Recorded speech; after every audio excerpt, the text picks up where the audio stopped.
So let's speak about rebuke. Okay, so first of all, the first thing I want to say about rebuke, that yes, there is a mitzvah to rebuke when you see someone that is doing wrong, but on the other hand, already Rabbi Akiva, in his generation, he said, I wonder if there is someone in our generation that is in the level that he can give a rebuke. Okay, that's in the generation of Rabbi Akiva. So how much more so nowadays? So it's to give rebuke to someone, it's very difficult that the person will hear. And I had the merit to know a rabbi, Rav Aaron Golvantzitz Zatzal, that he was the rabbi of my wife before we got married.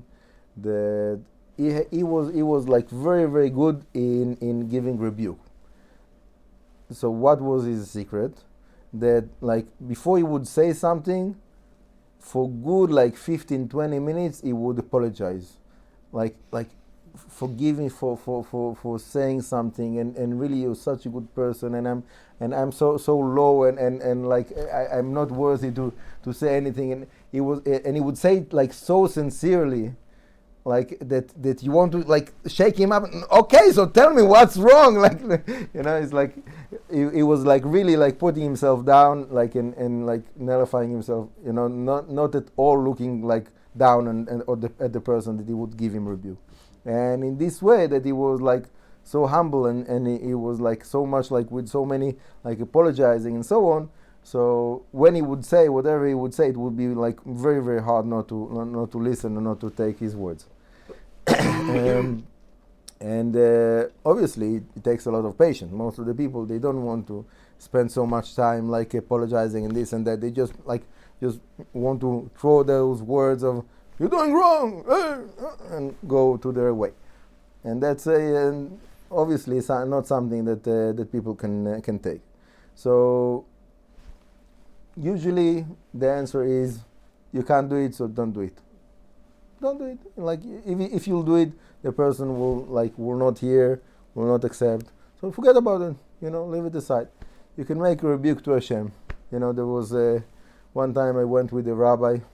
I did Shabbat with the rabbi in Bet Shemesh, and we were going together from his house to the Bet Knesset. And there was a car like driving, and he said Shabbat, and we continued to walk. And there was another car, and he said, "Oh, Shabbat." And like it was not like loud, it was not like shouting, saying like softly. And I said like what are you doing? Like obviously the person in the car doesn't hear you.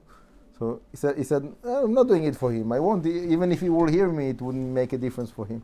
But I'm saying like protest to Hashem, that like there's Jews that are disgracing Shabbat and breaking Shabbat.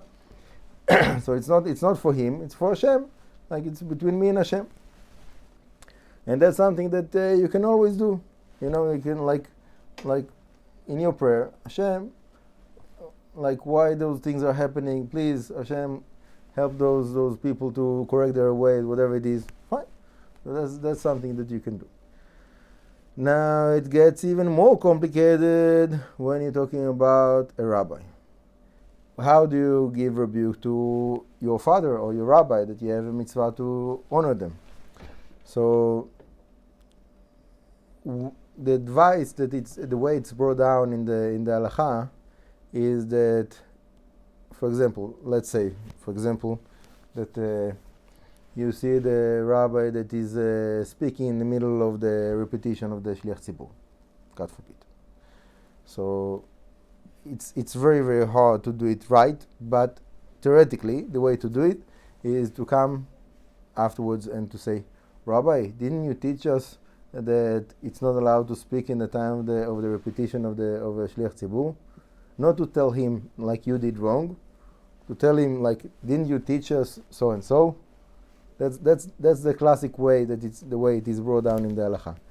Now it's very well can be that the rabbi will get offended and like understand that you are rebuking him and whatever, and it can be like more of a loss than a gain. Okay, so you have to make up your mind if it is proper or not proper, and probably it's not proper to say anything. and you have to find like, okay, so what do you do? There is another concept that is connected with that, for the honor of the rabbi, that Chazal says, במקום שיש חילול Hashem אין חולקים מקום לרב, אין חולקים כבוד לרב. When there is like a place that there's disgrace to Hashem's name, so you don't give like honor, you don't honor the rabbi. Okay, meaning generally like you don't do anything like in a situation like that. But if it becomes to be like something that is disgrace to Hashem, and you have to really think about if that's the situation, but if that's the case, so then there's no mitzvah to honor the rabbi anymore. Okay, and obviously it's very, very touchy, and I don't want people to misuse what I'm saying. So to make up the mind if it is like a disgrace to Hashem, and if it is proper to do something that will, disgrace the rabbi, it's a very, very hard decision. It's very, very dangerous. Okay, it's not something that is proper to do in most of the cases.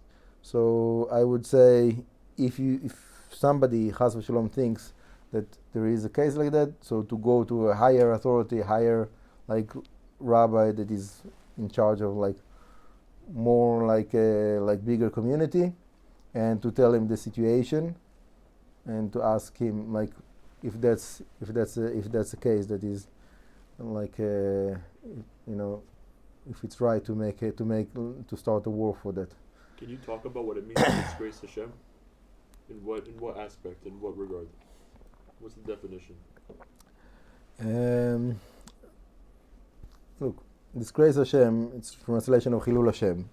It's a very, very like difficult concept to define exactly what it is, because it is very personal. Yeah, the Rabbi Yochanan ben Zakkai in the Gemara, he says like for me to go without tefillin 4 steps, it will be Chilul Hashem.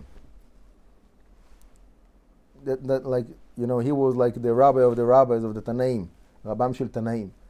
So for him, because he was in such a high level, so something that is tiny like that, like to go 4 steps without tefillin, that's like a disgrace for Hashem. So he had like to be like all the time with talit and tefillin, and like being like super like focused on his like devotion work to Hashem, because he was like the top level of the rabbis of his generation. So every person is different. It's very hard to say rules. I can share with you like one experience that I had, that I felt that it was like disgrace to Hashem, and I made like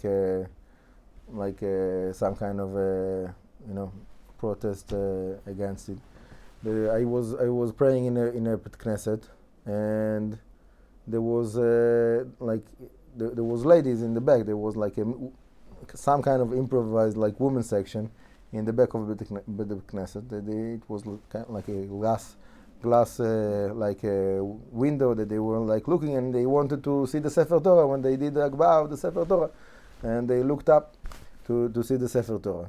And there was someone there in the minyan that I don't know exactly why he did it. He passed away, so I don't want to speak like anything like negative about someone that passed away, but he chose to yell on those ladies and to tell them off, like, go away, what are you doing here, this, that, like why are you picking on and whatever. And like all the people were supposed to be with their back to those ladies and to look on the Sefer Torah, so there was no reason for someone to look on those ladies and they were for sure like modest and like fully religious. It was and for me, like I felt like very hurt, like those poor ladies, they want to look on the Sefer Torah. For them it's like they came like all the way to this, like it was a special Bet Knesset out of the way. They made like a special effort. They want to look in the Sefer Torah when they do Akbah. So what's like why are you yelling at them and like putting them down like that? And whatever, in that point I felt that it was like Chilul Hashem. And even though there was a rabbi there, and usually I would not speak in front of like this rabbi that he was the rabbi of this synagogue.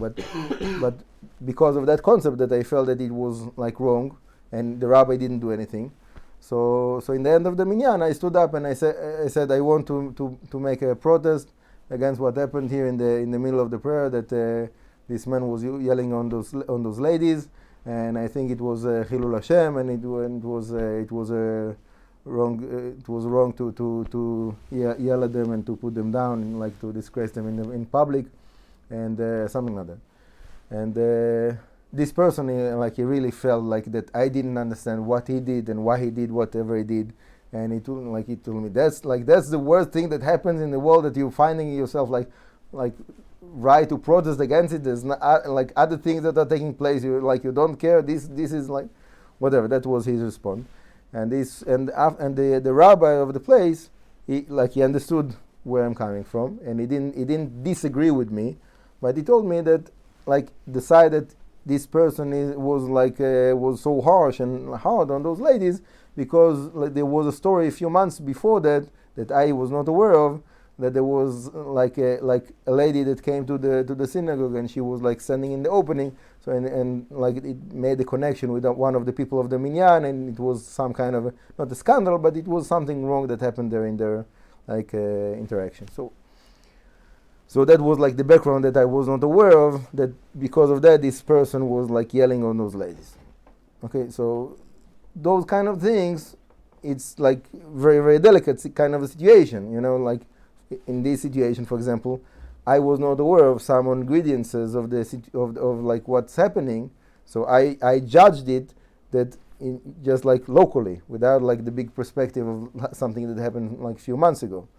And those the rabbi of the place, he didn't say anything because he had in mind what happened a few months ago, so he decided that maybe it was not the right way to say it, but the message was right to be said. So something like that is you understand, it's very delicate and kind of a situation. Anyhow, to give rebuke is very, very difficult thing to do. I think they call it lost art, the lost art of rebuke. Very, very difficult. There's almost no one that is doing it in the right way. 99% of the people that are saying rebuke and protest, it's usually doing the opposite kind of effect of what they want. Vast majority of the cases. So because of that, it's usually the better decision will be just keep it between you and Hashem. Baruch Adonai le'olam, amen v'amen.